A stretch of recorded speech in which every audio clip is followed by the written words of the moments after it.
At Flaxborough's exclusive yacht club, champagne sparkles, reputations shimmer, and one guest winds up dead beneath the moonlit tide.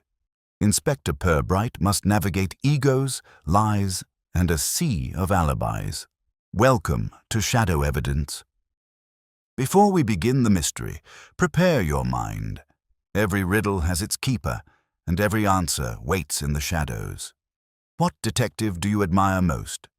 If stories laced with deception and charm draw you in, subscribe and stay the course. Now, light a candle, settle in, and let the mystery begin. It began, as most things in Flaxborough did, with a fundraiser.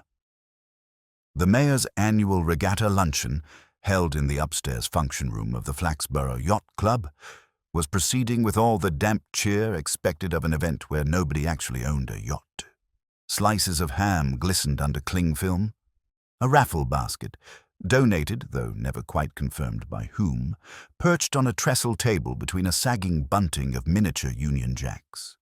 And Colonel Grote, long retired from the territorial army but still adept at barked toasts, had just raised a glass to maritime excellence in all its voluntary forms when the fire alarm began to ring. It was not the clangor of a faulty toaster, nor the whine of an oversensitive censor. It was a low, deliberate bell, the sort meant to summon attention rather than evacuation. Then came the smoke. It poured from the cloakroom like a fog of burnt toffee. Gasps broke out. Several women in wide-brimmed hats fanned themselves as if personally affronted. And then, through the thickening haze, the cloakroom door swung open, not from within, but with force from the outside. 2 bottles of old Finch's port came crashing out, followed by a figure draped head to foot in what appeared to be bunting. His nose was bloodied. A brass till clung to his ankle by its drawstring bag. It was Mr. Lionel Hargrove, treasurer of the Yacht Club's Building Improvement Fund. He stumbled to his knees and coughed. Then, dazedly, he announced, "I was inspecting the gas meter." The hall erupted. Gossip cutaway montage. Gas meter? There hasn't been one down there since '84. Mr. Glossop, retired plumber. He was wrapped in the same bunting I laid out myself at 9 this morning. Mrs. Audley, event decorator. I saw him sneak into the cloakroom with 2 glasses and no one to drink with. Miss Pelham, amateur dramatist. That till's meant to be locked in the office safe, not tottering on his foot like a kitten. Mr. Flay, club secretary. Inspection. He doesn't even read the club minutes, let alone a meter. Mrs. Humple, accounts volunteer. In the fidgeting lull that followed the club's improvised attempt at first aid, involving a footstool, 2 paper napkins, and half a tub of gooseberry trifle, Inspector Purbright appeared. No siren, no swagger, simply present like a draft under a door. He observed the soot-smudged treasurer, noted the battered till, the scorched cufflinks, the bunting looped like a gallows noose round his neck. And then, perhaps more attentively than anyone else, he bent and picked up a scorched visitor's name badge, reading Ms. G. Cleave, catering consultant. The string was unbroken. The badge was oddly crisp despite the smoke. Purbright turned it over once in his gloved hand, then tucked it into his coat. With a glance at the ceiling, he murmured, "Curious. Fire with no fire alarm, and theft without a thief." A pause. Then, very gently, "Timing tells more truth than testimony." The luncheon was officially cancelled. Mrs. Audley was observed repacking her bunting with a tenderness normally reserved for funeral veils. Colonel Grote declared the port compromised. Hargrove was led away without protest, still claiming that faulty piping had led to a tragic misunderstanding of fiduciary process. Yet, as the last guests trickled out into the watery sunshine of Lower Market Street, a final murmur spread, sourced, as most such whispers were, from within the sanctum of the ladies' powder room. Apparently, a note had been discovered inside the cloakroom's umbrella stand. No signature, just 5 words, neatly written in violet ink. The wind will change soon. Inspector Purbright was not a man to make dramatic exits or sudden demands. Instead, he remained by the Yacht Club's fire exit long after the ambulance had taken Mr. Hargrove away, more from embarrassment than injury, and long after the majority of the luncheon guests had trickled down the stone steps in polite confusion. The faintest trace of scorched paper still lingered in the air, overlaid with a heavy scent of ham glaze and lukewarm port. Mrs. Humple, holding a clipboard like a ceremonial shield, had taken to counting teaspoons aloud. She did this when anxious, which was often. 63, she muttered. But we began with 67 unless someone... Purbright interrupted gently. Mrs. Humple, you mentioned earlier that the till should have been kept in the office safe. Who had access? She paused mid-count. Technically, only Lionel and myself, though Mr. Flay has the emergency key in case of indigestion or dispute. Not that he uses it, or ever disagrees with Lionel. Well, not to his face. And Miss Cleeve? Purbright added, retrieving the badge from his pocket with a slight tilt of his head. Mrs. Humple blinked at it. Miss Cleeve?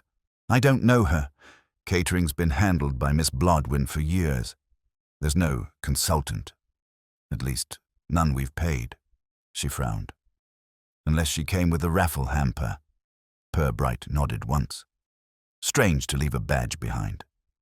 He descended to the cloakroom himself, nodding curtly to Constable Love, who was standing guard, evidently trying not to breathe in the mildew. The till, now emptied of both its coins and its dignity, rested on a table draped in someone's overcoat. The bag string still dangled limply from one handle.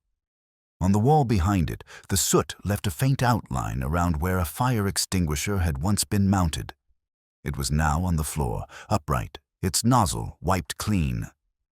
You discharged this? Purbright asked, without raising his voice. No, sir, Love replied. Was like that when I arrived. Just sat there, neat as you please. Someone must have used it and then set it back up, though not properly. Purbright leaned down and peered at the umbrella stand. It was an old brass affair with ornamental scrolls, slightly dented at the rim. Inside were a few sad brollies and, just as reported, a small folded note. He withdrew it carefully with his pen. 5 words, written in confident, looping script. The wind will change soon. It was the violet ink that struck him. Not a shade commonly found in fountain pens anymore, and certainly not in Flaxborough's stationery emporium, which offered only navy, black or green, and frowned upon whimsy. He held the note up to the light, as if scenting its intent. No initials, no watermark. But there was a faint indentation of another word beneath the message. Purbright tucked it away before Constable Love could peer too closely. Back upstairs, Mr. Flay was fussing about in the kitchenette with exaggerated usefulness, plunging teacups into dishwater with the energy of a man who'd like to be somewhere else. Purbright stood just inside the doorway. Tell me, Mr. Flay, was Mr. Hargrove known to disappear during events? Flay didn't turn. He liked a moment alone now and then. Said crowds gave him indigestion or made his knees lock. Something like that. And where is Miss Blodwin, the usual caterer? Flay paused. She left in a hurry before it all started. Claimed she'd forgotten to defrost the flan. He turned at last, drying his hands. Which was odd, since she never serves flan. Outside the window, the town's seagulls were circling in tight, disgruntled spirals over the car park. A delivery lorry backed into the post office at loading bay with the speed of someone unaware that the regatta luncheon had ended in disgrace. Purbright let the silence hang for a breath longer. Then, do you happen to have a member list, Mr. Flay, including temporary guest passes? Flay hesitated. Yes, somewhere in the office, though we've had trouble with the printer. Keeps misaligning the headers. No matter, Purbright said pleasantly. I enjoy deciphering formats. He left shortly thereafter, descending the club's front steps into a thin drizzle. Across the street, Miss Peebles was holding court under the chemist's awning, still recounting the moment Lionel Hargrove had burst forth from the smoke like a harassed maypole dancer. Draped in bunting he was, like a patriotic ghost, and that till rattling like St. George's chains. Behind her, Mr. Glossop muttered, probably tried to run with it and tripped on the umbrella stand.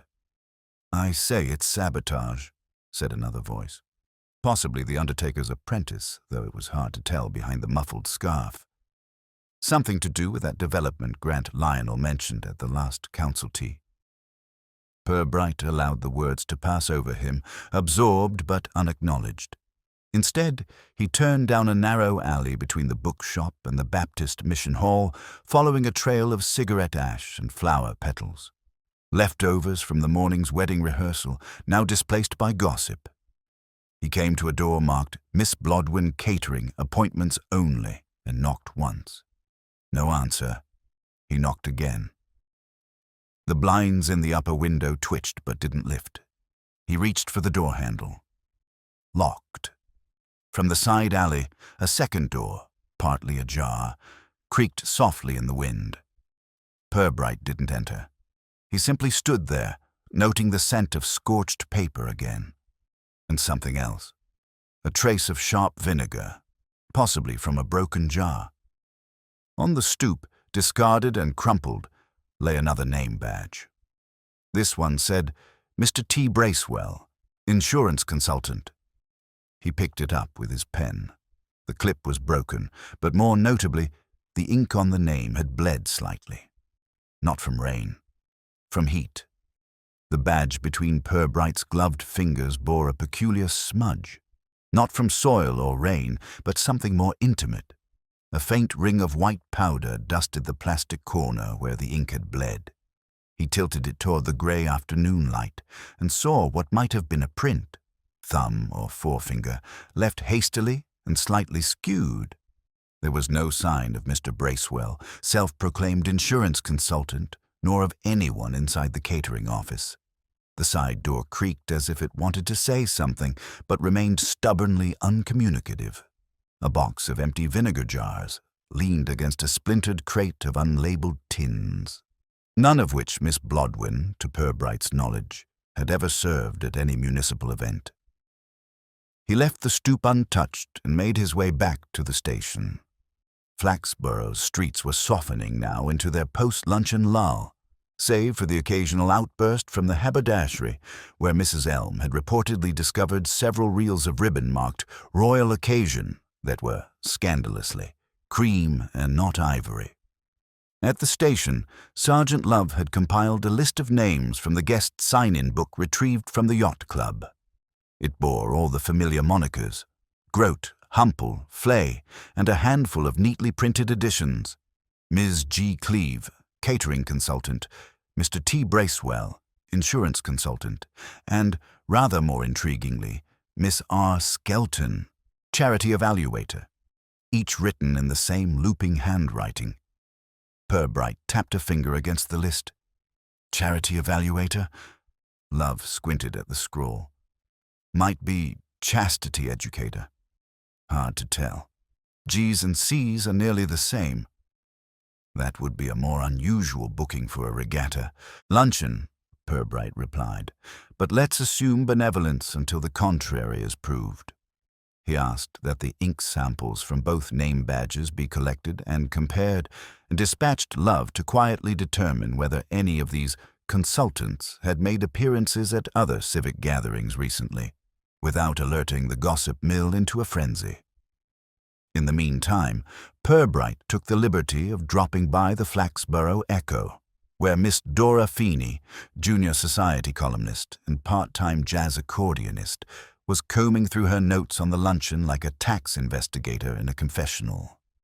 "Inspector," she said brightly, adjusting her typewriter ribbon, "if you're here about the raffle mix-up, I assure you it was Mr. Grote who insisted the soaps go to the second winner, even though Mrs. Pelter was already—" "Not the raffle, Miss Feeney, though I admire the investigative vigor." She sat up straighter. Then it's the cloakroom incident? He nodded. She leaned forward, conspiratorial. I thought you'd come. I wrote 3 possible headlines, depending on whether you classify it as embezzlement, arson, or simply a collapse of civic decorum. I'd be very interested in any photographs that may have been taken, Purbright said mildly. Specifically, any showing the guests near the entrance or cloakroom before the incident. Feeney hesitated. There's one. Taken by Mr. Shillings. He was trying out his new Instamatic. He claims it caught a rather compromising angle of Mrs. Humple's eclair mishap, but I believe there's more background than foreground. Even the unflattering ones can be useful, Purbright offered diplomatically. Feeney slid a manila envelope across her desk. I never looked past the eclair, but you're welcome to them. Back at the station, the photograph in question, slightly blurred and awkwardly lit, did indeed reveal more than just confectionery disaster. In the background, half-shadowed in the open doorway, was a figure entering the Yacht Club from the back garden. A woman, perhaps, though the bunting obscured her outline. What was clearer, however, was her handbag, a square leather clutch with a brass clasp. Not unlike the one now sitting in the evidence room, found behind the cloakroom curtains. Inside that handbag, still unclaimed, they had found a receipt from a tailor in Hunstanton. Not a popular destination for Flaxborough's upper crust, but certainly one with discreet establishments. The name on the receipt matched none of the guests. It read simply, "Adjustment for Miss Skelton, hem and lining, paid in cash." The receipt was dated 2 days prior to the luncheon. The address listed was incomplete. Apartment 2, The Crescent. No town, no postal code. Love returned by late afternoon with a short but revealing report. "Sir," he said, setting down a sheaf of paper. "None of the listed consultants appear in any of the Yacht Club's official committee records, and the charity office has no record of a Miss R. Skelton, nor does the local insurance registry have a Mr. Bracewell listed in their active files. And Miss Cleeve? She appears to have attended a ribbon-cutting at the public library last spring, but no one remembers inviting her. Same violet ink on her name badge there as well, though no address recorded." Purbright's eyes narrowed slightly. "And the badge for Bracewell?" "Violet ink. Same curl to the T, possibly the same hand." Purbright leaned back. 3 aliases, 1 pen, and no one seems to remember them leaving. Love frowned. "You think they're still here, sir?" "I think someone went to considerable effort to enter the event unnoticed, and perhaps even more to leave the wrong impression." The photograph came back to mind. The handbag, the posture, the angle of the figure's shoes. Not so much entering, but backing away. That evening, as dusk settled over the town and the pubs began to glow like hearths, Purbright made one final stop. The Crescent was a short row of sandstone terraces behind the high street, mostly retired professionals, and one semi-notorious clairvoyant. Apartment 2, according to a very talkative window cleaner with no regard for client confidentiality, had been recently let to a quiet woman with expensive taste in biscuits. There was no answer at the door, but under the mat, tucked almost too neatly, was a card. It read, "Please redirect mail for R. Skelton to P.O. Box 91, Hunstanton." Purbright took the card and turned it over. There was no return address, but the ink, once again, was unmistakably violet. There was something perverse about the way Flaxborough retained its calm exterior, even when the undercurrent stirred. On the surface, Wednesday morning presented as it always did. Boiled sweets on the newsagent's counter, bicycles weaving down Church Lane, and the faint hum of vacuum cleaners behind half-drawn curtains. But Inspector Purbright, returning to the station with the card from Apartment 2 nestled in his coat pocket, was aware of a subtle shift in the atmosphere. The anonymity of P.O. Box 91 was not just an evasion, it was a flourish, a deliberate gesture toward concealment that, like a too tidy crime scene, betrayed its own intentions. Sergeant Love, nursing his second tea of the morning and a mild paper cut from sorting the club's backdated event programs, looked up as Purbright entered. "We've heard back from the tailor in Hunstanton," he said. "Chap named Mallory. Claims Miss Skelton came in alone, asked for the hem of a dark wool skirt to be shortened. Paid in cash. Nothing suspicious, apart from the name being spelled out on a card rather than spoken." Purbright nodded slowly. "Same violet ink?" "Mallory said he doesn't recall the ink," Love replied, "but remembered her perfume. Something brisk and medicinal, he called it. Like cough, drops with ambition." There was a small pile of correspondence waiting on Purbright's desk. Most of it routine, updates on the cooperative burglary, a pensioner's complaint about her neighbor's wind chimes, and a leaflet from the mayor's office requesting nominations for the town's Unsung Hero Award. He set them aside and opened the envelope marked from the fire safety officer. The report on the Yacht Club incident was brief. The extinguisher had been discharged deliberately, not reactively. No electrical fault found. No structural heat source near the cloakroom. A trace of paraffin on the inside handle of the till bag. Purbright folded the report and placed it next to the name badges. Then he glanced at the photo again, the obscured figure with the distinctive clutch bag. There was a tension in the angle of the wrist, as if the person had just placed something and was preparing to withdraw quickly. "Love," he said, "would you be so good as to see whether any of the luncheon guests ever worked in stage management or theatre props?" Love blinked. "Theatre, sir." Someone executed a scene in the cloakroom that resembled both a robbery and a misdirected alarm. It lacked the polish of professional criminality, but bore all the drama of amateur dramatics. Love nodded slowly, scribbling the note. "And on your way," Purbright added, "visit the post office. Quietly find out what sort of identification is needed to set up a P.O. box in Hunstanton, and whether any mail has been forwarded recently to Box 91. While Love departed, Purbright took a walk, not so much for the fresh air, which in Flaxborough was largely theoretical, but to pass by the green. There, under the shade of the War Memorial, sat Miss Peebles with her customary knitting and her decidedly uncustomary level of smugness. "Inspector," she said as he passed, "I suppose you've heard what Mrs. Humple discovered." Purbright inclined his head. "Something to do with cutlery, I hope. I believe she was still short 4 teaspoons. Miss Peebles pursed her lips. No, far juicier. A letter addressed to Lionel Hargrove. Slipped through the club postbox sometime yesterday. She found it on the floor behind the raffle basket." "Curious location," Purbright murmured. "She says it had no stamp, so someone delivered it by hand. But the seal had a smear of wax. Red, not violet. Rather old-fashioned. Did she read it?" "Oh, absolutely not," Miss Peebles said with a blink. "She simply held it against the light until the name Verena became visible inside." Purbright gave the faintest of smiles. "A useful application of curiosity." He walked on, leaving her to her knitting, and returned to the yacht club. Inside the club's modest office, Mr. Flay was busy arranging the trophy cabinet with undue attention, as though the brass fish-shaped decanter set might distract from the club's recent ignominy. "I was wondering," Purbright began without preamble, "whether the club maintains a log of incoming mail." Flay blinked, "Only for the secretary's post. We receive the rest in the general slot.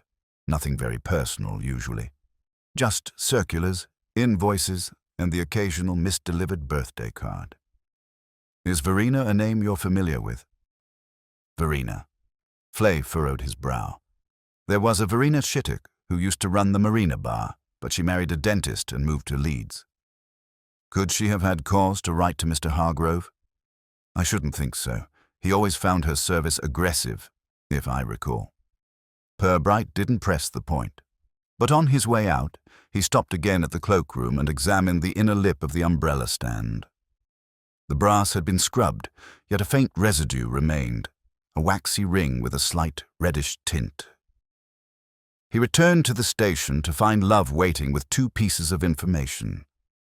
First, Love said, the Hunstanton post office confirmed that the P.O. box was set up 3 weeks ago using a temporary address and a letter of employment from a local estate agency. The agency's never heard of the applicant. And the second? Mr. Hargrove once auditioned for the Flaxborough Little Theatre. Got as far as understudy for the magistrate. Never performed, though. Dropped out just before opening night after a disagreement over lighting cues. Purbright let that settle. 3 aliases, 1 theatrical collapse, a receipt from a tailor, a wax-sealed letter, and Lionel Hargrove, found with a stolen till, a bloodied nose, and an alibi held together with as much confidence as a bad stage script. The phone rang. Love picked it up, then handed the receiver to Purbright. "It's Mrs. Humple," he said. "She's had a caller. Says she found someone rooting through the club kitchen bin, ran off when challenged. Dropped something." "What sort of something?" "A silk scarf, sir, violet, slightly singed at one corner." Purbright didn't speak for a moment. Then, "Tell her not to touch it further. We're on our way." By the time Inspector Purbright and Sergeant Love reached the Yacht Club for the second time that day, the drizzle had ceased, but the town's mood remained waterlogged with speculation. Mrs. Humple met them at the front entrance, her usual clipboard replaced with a tea towel bundled around the offending item like a wounded animal. Her expression had the rigid serenity of someone enduring a higher moral burden than the world appreciated. "It was behind the bins," she said, in a tone suggesting that decent people shouldn't have to say words like bins. "I'd only gone out to see if the rats had returned. Instead, I saw the lid shaking. Thought it was wind. Then I saw him, dark coat, sharp elbows, scuttling off round the back garden steps like he'd dropped something unwholesome." Purbright nodded. "You saw his face?" "Only the back of his head, thank goodness. Narrow, like a pressed flower. Left this behind." She unwrapped the tea towel. The scarf was undeniably fine, violet silk with a faint paisley weave, the sort found in boutique windows that never advertised prices. One corner bore a scorch mark, not large, but definitive. The edge had curled inwards, like a page caught too close to a flame. A faint trace of perfume clung to the fabric, floral but cut through with something metallic. Lavender laced with thread. Purbright accepted it with gloved hands, examined the weave, and noticed something embedded in the hem. "A thread?" Love asked, peering in. "Not quite." Purbright extracted a hair, pale, almost white blonde. "Very fine. Human. Too short for Miss Blodwin," Mrs. Humple offered, "and too expensive for anything she'd wear." "Which means," Purbright replied, folding the scarf gently, "that the owner is not local, or at least not accustomed to Flaxborough prices." Mrs. Humple puffed slightly at the notion. Back at the station, Love logged the scarf into evidence. A lab analysis would follow, though Purbright already suspected it would yield little in the way of practical substance. It was theatre again, intentional, placed, discarded. Someone wanted that scarf to be found. Or, just as likely, they hadn't meant to lose it at all. Purbright opened the notebook where he'd begun assembling what he referred to, in his private mind, as the playbill. A cast of characters not officially introduced, but plainly on stage. Miss Skelton, tailored hem, forwarded mail, probably not her real name. Ms. Cleave, violet ink, name badge twice used. Possible plant. Mr. Bracewell, insurance consultant without insurance, may or may not exist. Verena, possibly a real person, possibly a persona, possibly both. Unseen intruder, narrow head, left a scarf, possibly female, possibly theatrical. All separate entries, all written in the same hand, possibly by the same person. Love returned mid-morning with an update. Talked to the town hairdressers. Only one regular client with hair that light. And it's dyed. Retired piano teacher. 94, still nimble enough to flee across a garden. Only if she's taken up miracles. Purbright tapped the scarf thoughtfully. What about the letter addressed to Hargrove? Any sign of Verena in his past? Only one. A holiday photo in his desk drawer. Taken in Scarborough, late 70s. 2 people. One's definitely him. Thinner, darker-haired. The woman's in a sun hat, face obscured. On the back, V&L, 1976, the year of secrets. Theatrical phrasing again, Purbright murmured. Did Hargrove mention this Verena to anyone? A niece? A friend? No mention in his club records or obituary drafts. If she existed, she wasn't recent. Purbright stood and adjusted his jacket. Let's visit Mr. Hargrove. I believe he's still under observation at St. Ethelburga's. The hospital wing was subdued, with the television playing an ancient gardening program no one seemed to be watching. Hargrove lay in bed, arm in a sling, more from precaution than necessity, looking sheepish beneath a white sheet. He attempted to sit straighter when he saw them. I've made a statement, he said at once, eyes flicking toward the nurse's station. It was all a terrible misunderstanding. I was following a leak, the gas meter. Purbright interrupted gently. There is no gas meter in the Yacht Club cloakroom. Hargrove opened his mouth, shut it, then tried again. It may have been behind a panel, or perhaps behind a scarf. Purbright held it out. Hargrove's face did not change, but his hand twitched beneath the blanket. Recognize it? Purbright asked. No, Hargrove said too quickly. Certainly not. You once knew a woman named Verena. This time the change was real, not panic, not guilt, something closer to fatigue. A man watching old memories reappear like distant relatives. I haven't heard that name in years, he said at last. Not since Scarborough. She sent you a letter, or someone using her name did. What does the year of secrets mean? Hargrove looked at the window. It means a lot of things you can't say out loud when you're treasurer of anything.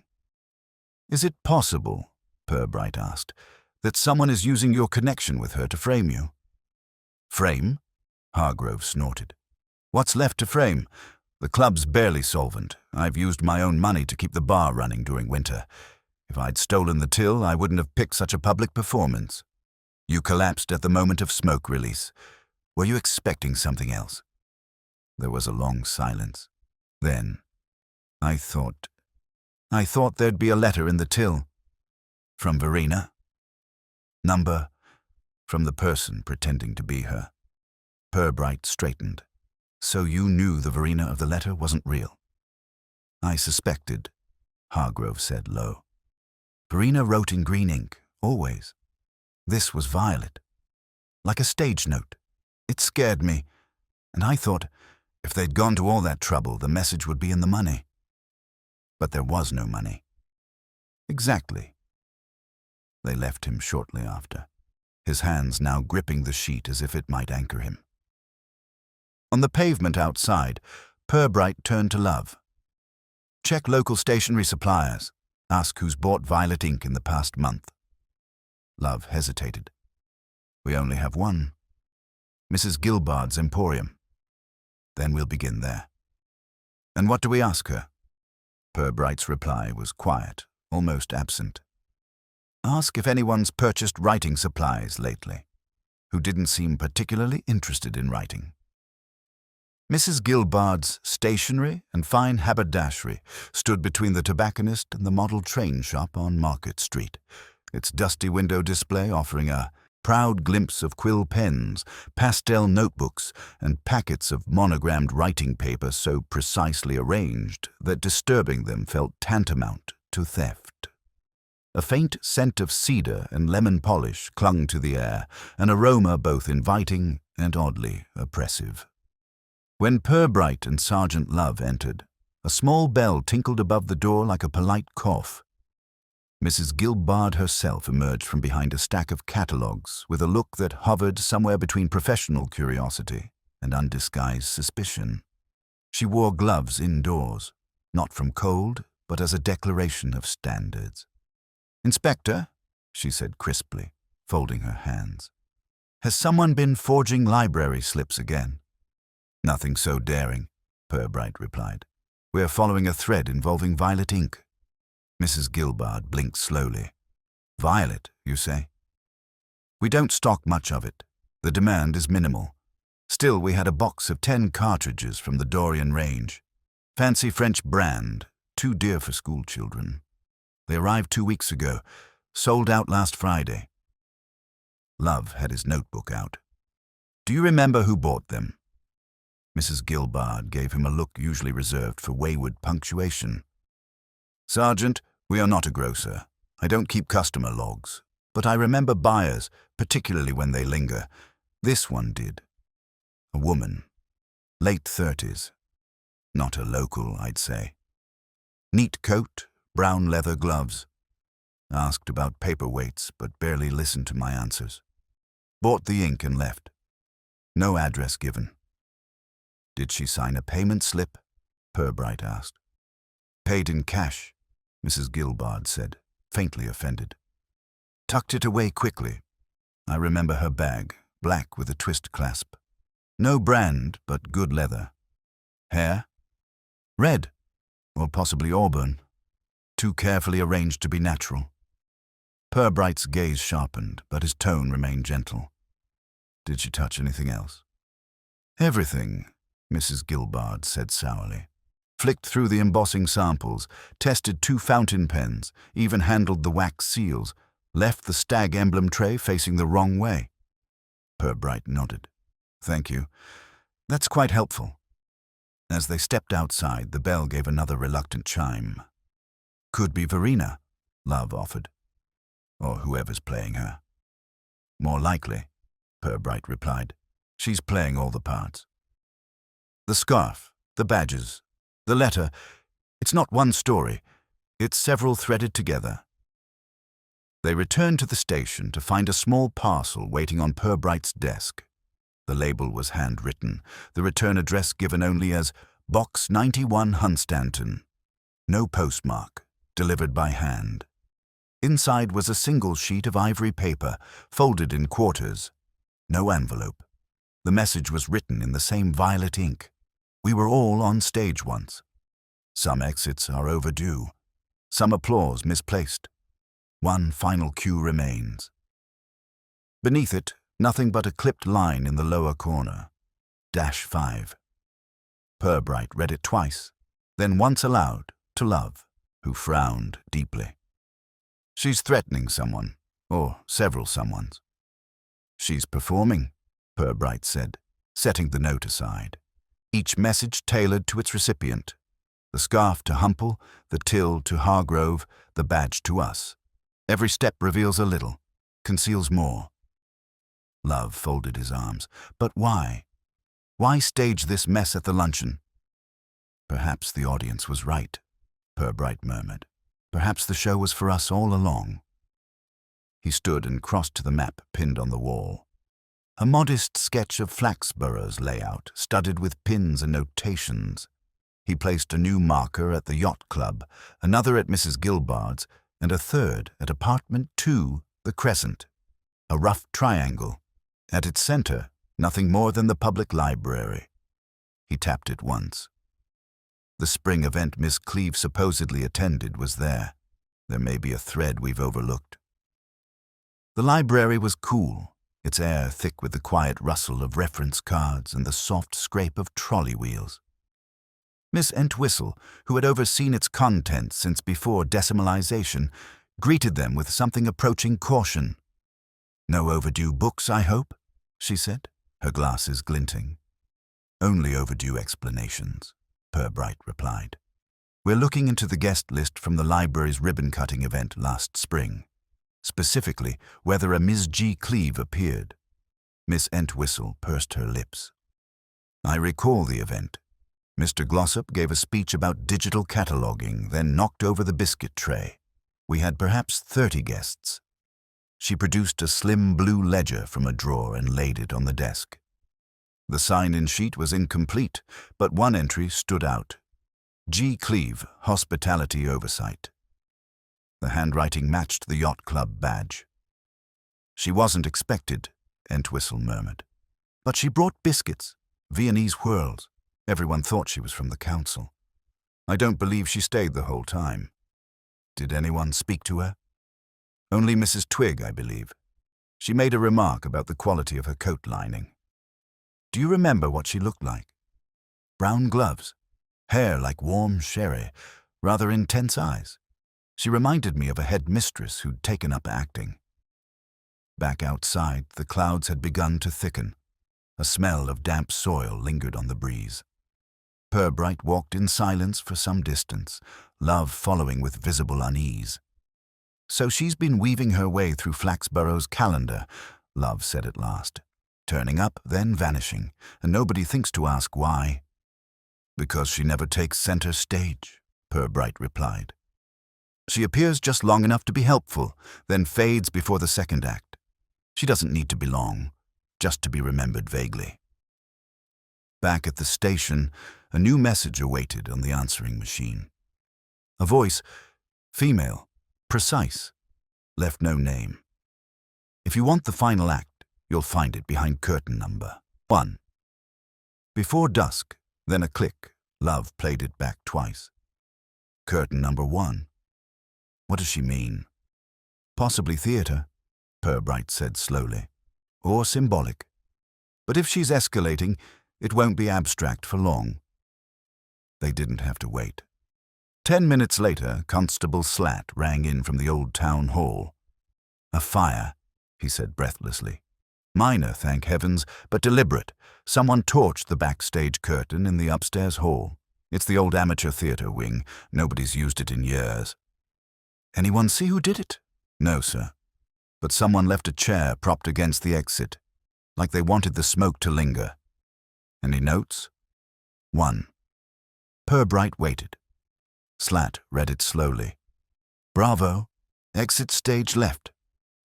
The upper hall of the old town hall building had the air of a forgotten chapel. Dust cloaked the wooden pew-style benches in the gallery, and the scent of age hung in the air. Waxed floorboards, faded velvet, and something faintly musty that might once have been ambition. The smoke had mostly cleared by the time Purbright arrived, though it still clung to the rafters in curls, like lingering lines of forgotten dialogue. The curtain, heavy and once burgundy, now sagged in defeat. A charred hole opened near its edge. A fire had been lit low intentionally, so the damage would be visible but not catastrophic.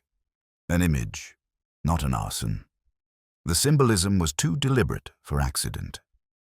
A small folding chair lay tipped beside the stage, its backrest scorched. Constable Slat, still holding his notepad with both hands as though afraid it might leap away, pointed to the scorched chair. Back door was wedged with it, he said. Fire started from underneath. Someone lit it, then blocked the smoke escape long enough for it to look dramatic. Anyone inside when it happened? No, sir. We were lucky. Mrs. Plimbley saw the smoke from her window and rang us. Said it looked like the town hall was being exorcised. Her words. Love peered at the damaged curtain, then at the note now sealed in an evidence bag. The same violet ink, now on lined memo paper, and only 2 words. Bravo. Exit. Purbright stood near the front row of the gallery and took in the view. The layout was tight, but acoustically sound. The stage faced a semicircle of seating that would have felt close even with an audience of 12. A person could hear a whisper from up here, he murmured. Love joined him. You think this is where she's been watching from? Not quite, but it's where she's meant to be seen. A final cue, she said. A literal fire curtain, the sort used to separate truth from illusion. He turned, eyes scanning the edges of the stage, the floorboards behind the curtain, the remains of a small tin box melted into one corner of the prop table. Slat added, as if trying to be useful, There was something else, sir. Someone left a costume box behind the curtain. Looked like a change. Room, almost. Nothing fancy. But inside... He hesitated and led them backstage, past the burnt velvet. The box sat half open against the rear wall. Inside lay a black wig, short and curled, along with a pair of horn-rimmed glasses, a brown coat with a lapel tag still attached, and a folded note tucked into the pocket of a handbag. Purbright lifted it carefully. It was a map of Flaxborough. One street had been marked in violet ink. Renslow Terrace, a quiet crescent of retirement cottages near the railway. An address? Love asked. Possibly a next stage. Or a trap. Purbright nodded. She's staging this like a finale. But for whom? They returned to the station briefly to prepare a search warrant, just in case. While the paperwork was arranged, Mrs. Humple called again, this time to say that Mr. Flay, the club's secretary, had failed to show up for his usual Wednesday gin rummy with Colonel Grote. Which is unheard of, she stressed. Not even rain deters him. Purbright took the call with interest, but said little. After replacing the receiver, he reviewed the photos from the Yacht Club again. One showed Flay just before the luncheon incident, standing at the window with his back to the room, glancing down at something in his hand. His expression unreadable. The scarf, the till, the badges, the strange guest names. But Flay had been silent throughout. Too silent, Purbright murmured. Or too complicit. Love looked up. Do you think he's working with her? I think, said Purbright slowly, that he knows who she is, and that he's stalling for her. With the warrant now ready, they set out toward Renslow Terrace. The cottages were quiet, uniform, and faintly melancholy, like a row of widows keeping secrets. Number 9 was halfway down, a neat brick front with lace curtains and a hanging basket of petunias gone slightly ragged. Purbright knocked. No answer. He knocked again. Still silence. Love circled round the back. Curtains are open, no movement. They tried the front door. Unlocked. The air inside was cool and faintly scented with lemon polish. Everything was in order, too much so. The cushions were fluffed. A half-drunk cup of tea sat cold on a coaster shaped like a sailboat.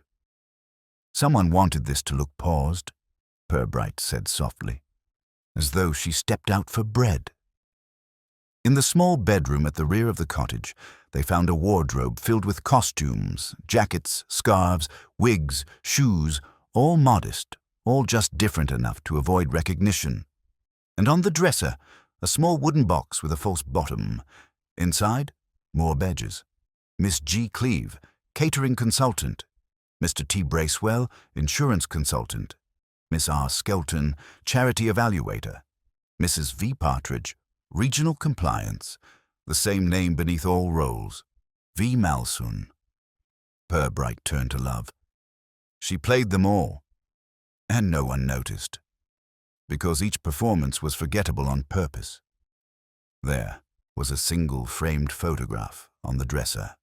A younger woman, auburn-haired, standing beside a painted backdrop of a regatta. Her expression was confident, amused. She wore a badge pinned to her collar. Props coordinator, Flaxborough Little Theatre. Behind the frame was a clipping from the Flaxborough Echo, dated 1977. Regatta fundraiser, a theatrical triumph. Flaxborough Little Theatre's final production of Lady in Waiting earns praise and controversy. Guest props designer Verena Mallison cited for ingenuity. Underlined in blue pencil, final production. Love said quietly, "It's her. It's always been her." Purbright nodded.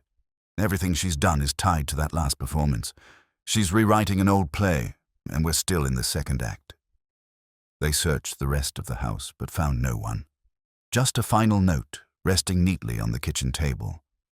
Opening nights are for hope. Closing nights are for revenge. The problem with Flay, Purbright reflected as he sat back at his desk, was that he had always been conspicuously inconspicuous. A man who existed in the footnotes of every committee, present at every event, yet somehow exempt from blame or spotlight.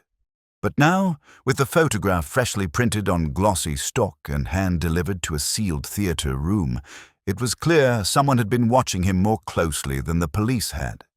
The image, Flay at the post box on Renslow Terrace, presented several implications. First, that he had been near Verena Mallison's safe house. Second, that he had posted something related to her. And third, most troubling of all, that she had a photograph of it before they did. Sergeant Love, reading over Purbright's shoulder, voiced the thought both men were already thinking. She's baiting us. More than that, Purbright murmured. She's setting the scene. That photo wasn't about the post box. It was about us seeing it and asking the question she wants us to ask. What was in the letter? And Flay is either the accomplice or the next victim. They dispatched Slat and a plainclothes officer to check Flay's flat above the High Street bakery. It was locked, undisturbed, with his bicycle still chained to the lamp-post outside. No answer from neighbors, no sign of departure, no booked rail tickets, nothing in hospital, no arrest. He had simply gone to ground or had been pushed beneath it. But there was one fresh lead. A receipt had arrived from the printing shop on Peel Road. An online order, placed 3 days ago, prepaid and picked up that very morning by someone matching Flay's description. The order, 20 glossy photographs from a digital file. The contents, unknown. The file had already been deleted. Love was about to leave to canvass nearby CCTV when Purbright stopped him. "Let's not run to catch shadows," he said. "We need to think as she thinks. Where would you place your final actor before the last scene?" "Not where. He's safe. Where he's vulnerable." The answer came not from the map, but from Miss Peebles, who rang unprompted just after 4 o'clock, her voice crackling with delighted panic. "You'll want to come down to the public notice board," she said. "Something's appeared, something new. It wasn't there yesterday. I always check before bridge club." When they arrived, a small crowd had gathered outside the town library. The notice board, usually home to yoga classes and lost cats, now bore a single laminated flyer. One night only, a presentation of the Year of Secrets. Starring those who should have known better, Friday 8 p.m. Majestic Cinema, Dress Circle. Admission, one quiet conscience. Purbright stared at it. Love read it aloud, once, then again, slower. "She's made it public," he said. "She wants a crowd." "No," Purbright replied. "She wants witnesses. The play's title is no coincidence. From Hargrove's photo, from the Scarborough holiday, the year that never made it into official memory." He turned back toward the car. "We need to speak to Lionel Hargrove again."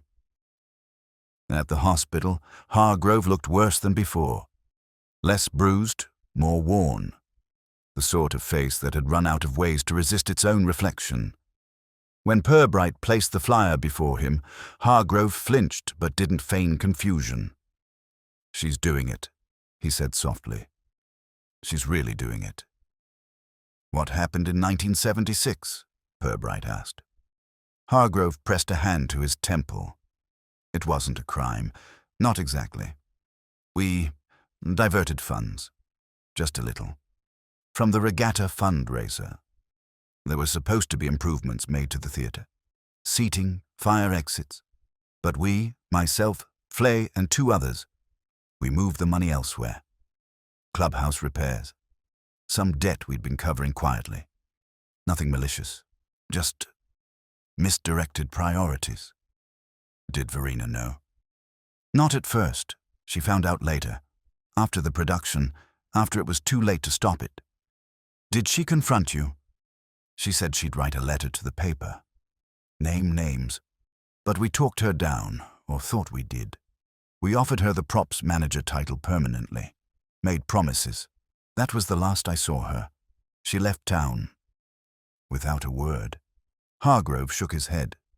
"She left behind a stage note in the dressing room. The audience always finds out eventually." "I thought she meant it as theatre." Purbright said nothing. "And the others?" he asked after a pause. "The ones involved?"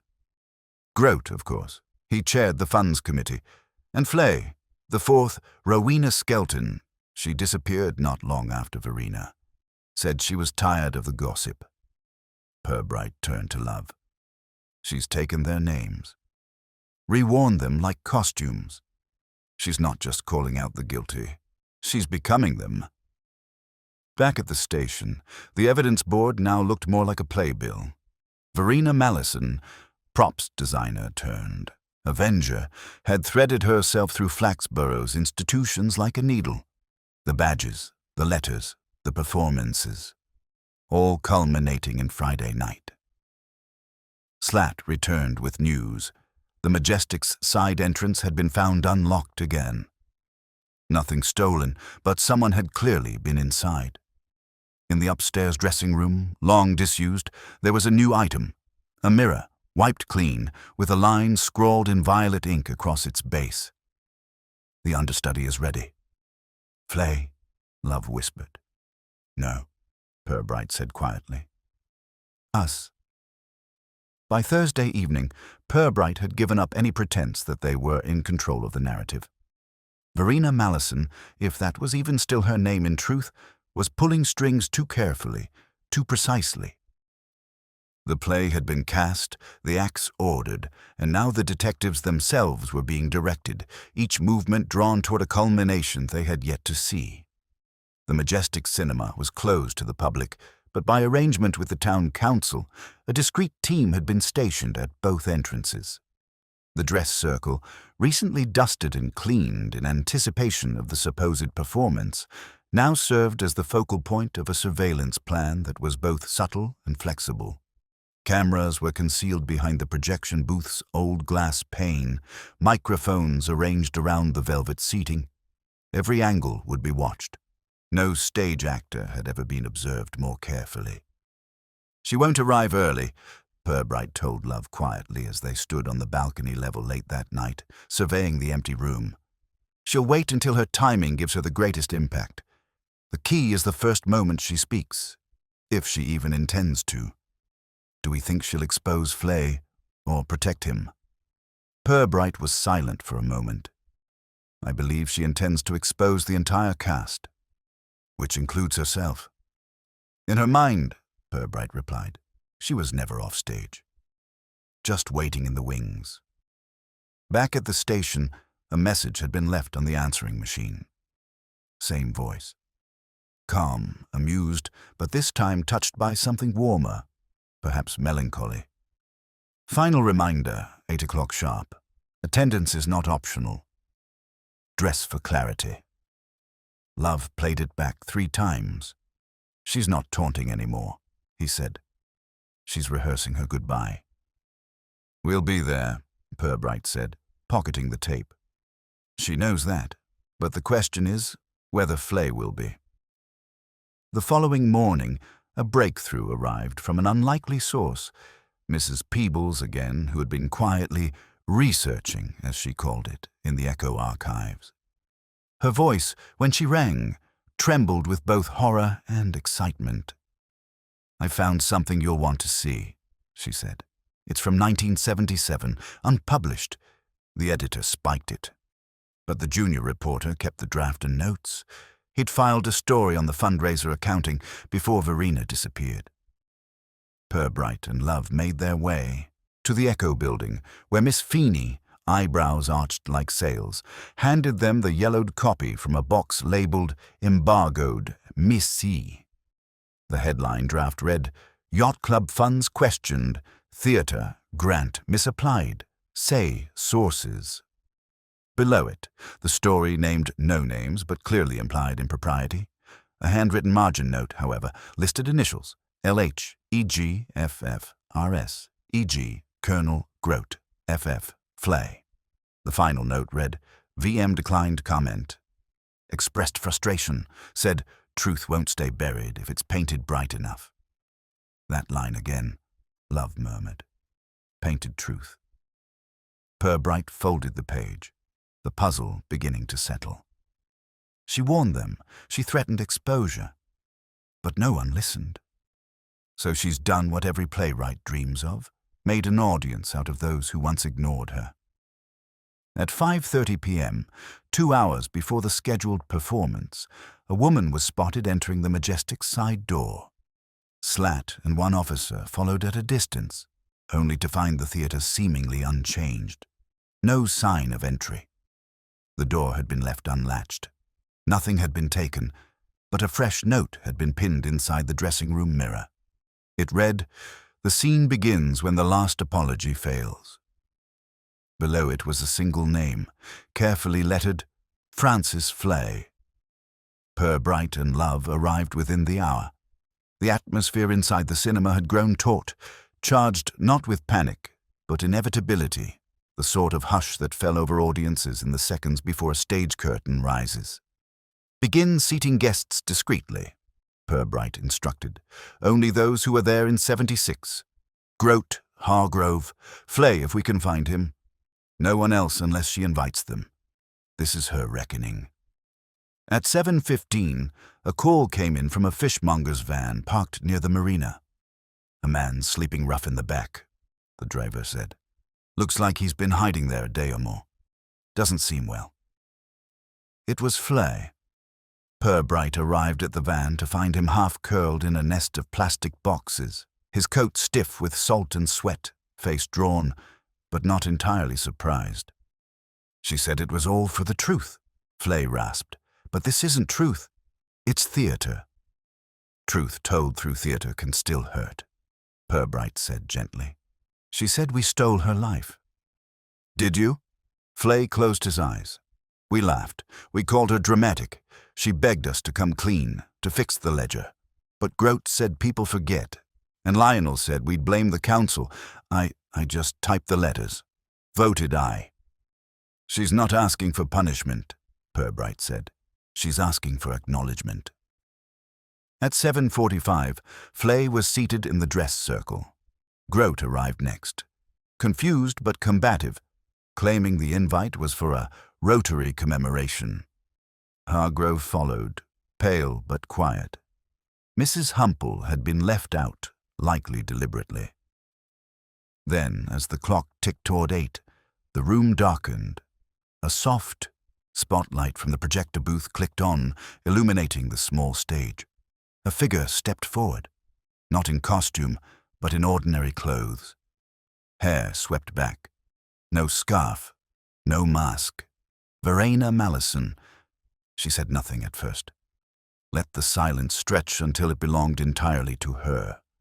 Then, softly, she began.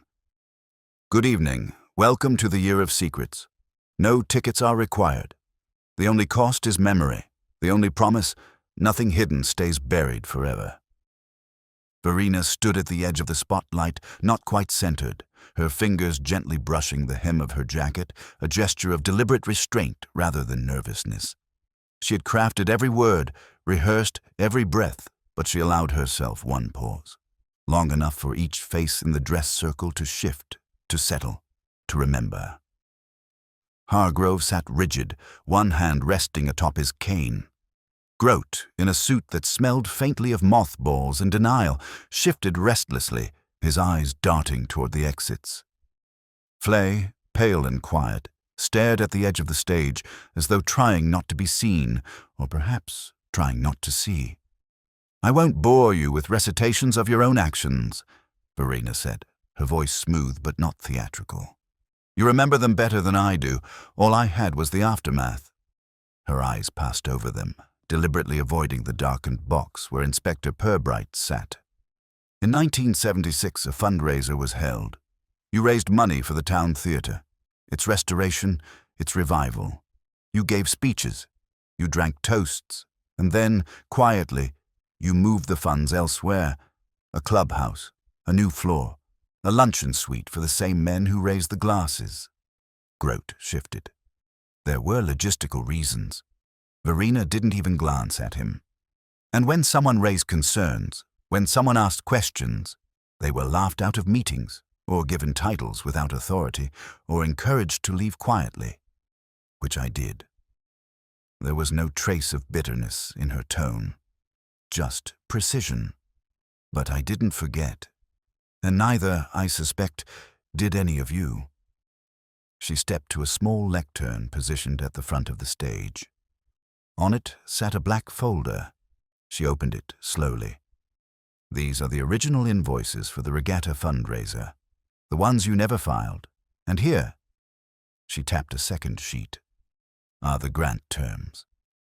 The money was intended for the theatre's safety improvements, fire doors, emergency lighting. You signed off on their completion, but none of it was done. Grote stood now. This is a setup, some vindictive little tableau. You signed it, Colonel, Verena said calmly. In 2 places. I had your handwriting compared last month at a stationery shop you no longer remember visiting. She turned the page. And here is the final playbill for Lady in Waiting, the last show staged before the fire inspection that shut the building for good. A fire inspection that never would have failed if the money had gone where it was meant to. If the doors had opened, if the lights had worked. A pause. There were 22 people in that theater that night, including one 12-year-old girl who broke her arm leaping from a stuck balcony exit. No one spoke. The injury wasn't fatal, but the silence afterward was. No one asked what went wrong, because no one wanted to know, least of all those in charge. Verena reached beneath the lectern and produced a small envelope. These were meant to be delivered tonight. One to the Flaxborough Echo, one to the district auditor, and one to the Office for Charities and Public Funding. She held it between 2 fingers. I won't post them, not yet. I've made my point. Grote let out a short laugh. Forced, thin. All this for some imagined injury. You think people care about bookkeeping from 20 years ago? No, she replied. They care about being lied to, about people who think their names are shields. She turned to the audience. But this isn't about vengeance. It's about memory and accountability. Then, without flourish, she stepped back from the light and sat on a wooden chair placed near the curtain. Purbright stood. He walked down the side aisle of the dress circle and into the spotlight. For a moment, he didn't look at Verena at all. His attention was on the men seated above. I have no legal arrest to make tonight, he said.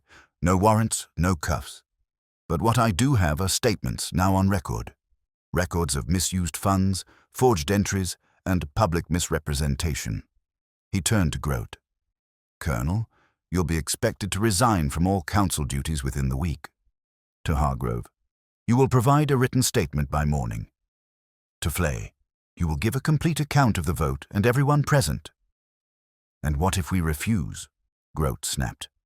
You won't, Purbright said simply. Because Verena's kept copies in 4 separate locations. And if anything theatrical should happen to her, they'll go directly to the authorities. The real ones. There was silence. And then, slowly, Grote sat back down, his hand clenched around the railing. Purbright turned to Verena. You've played your part, and you've played it well, but it's time to let the curtain fall. She nodded once. Not smugly, not sadly, just with a kind of release. A long-held breath finally exhaled. The room remained still as the spotlight dimmed. Outside, the theater's front sign flickered. Someone had changed the display manually. It now read, Final performance concluded. No further shows.